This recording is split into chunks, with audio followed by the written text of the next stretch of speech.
నేను ఎవరో మీకు తెలుసా? తెలిసిన వాళ్ళు చెప్పండి.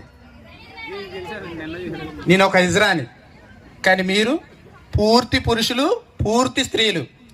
మరి నేను అటు ఇటు కానీ ఒక ఇజ్రా అనే ధర్మం కోసం పనిచేస్తుంటే కనీసం మీరు పూర్తి పురుషులయ్యుండి, స్త్రీలయ్యుండి ధర్మం కోసం నిలబడి ధర్మాన్ని కాపాడక్కర్లేదు, ధర్మాన్ని ఆచరించండి.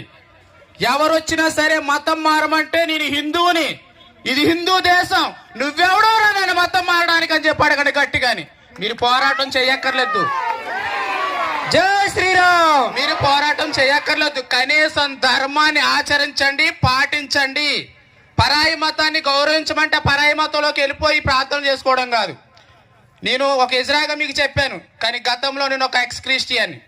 8 సంవత్సరాలు చర్చికి వెళ్ళా, కానీ అక్కడ ఏమీ లేదు. నా ముక్కు పుడక, నా పట్టీలు కూడా అమ్మేసి కానుకలు ఇవ్వడం కూడా జరిగింది. మా అక్క పూజలు చేస్తుంటే సైతాన్ సైతాన్ అని చెప్పేసి పూజలు చేయనిచ్చేదాన్ని కాదు. తర్వాత ఒక మహానుభావుడు నాకు ఒక పెద్ద ఆయన చెప్పాడు, నువ్వు బైబిల్ పూర్తిగా చదివి హిందుత్వాన్ని ద్వేషించన్నారు.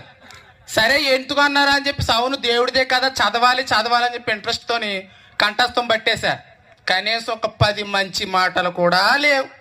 నాకు అవసరమా ఈ పరాయి దేశం మతం?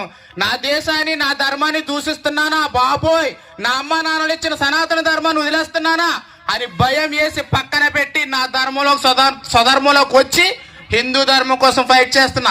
ఎందుకు? సరే నాకెందుకు లేని మారిపోయి నేను మీలాగే ఉండొచ్చు, కానీ మీలాగా ఎంతమంది మారిపోతారో మారనివ్వకూడదు.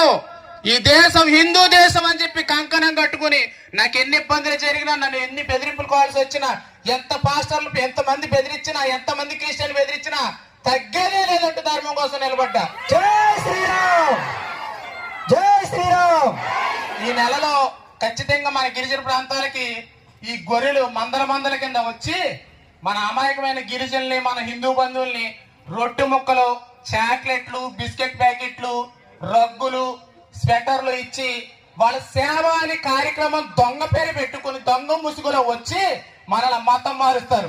కంపల్సరీగా వాడి గొర్రెడు ఒక పాస్టర్ ఉంటాడు, పెద్దోడాడు, ఆడొచ్చి మన ధర్మాన్ని నాశనం చేయడానికి గొర్రెల తోటలో ఉన్న జనాలందరూ వేసుకొస్తాడు ఆ గొర్రెల్ని. మనం సింహాల్లాగా నిలబడాలి. వాడిచ్చే బిస్కెట్లకి, రగ్గులకి మనం కక్కుర్త పడకూడదు. నేను ఉన్నా, ఇప్పుడు మీకు చెప్తున్నా, 50 లక్షలు ఇస్తామని పాస్టర్లు ఆఫర్ పెట్టారు. వాడు 50 లక్షలు అందించి కొనుక్కోగలడు, నా ధర్మాన్ని కొనుక్కోలేడు కదా. జై శ్రీరామ్.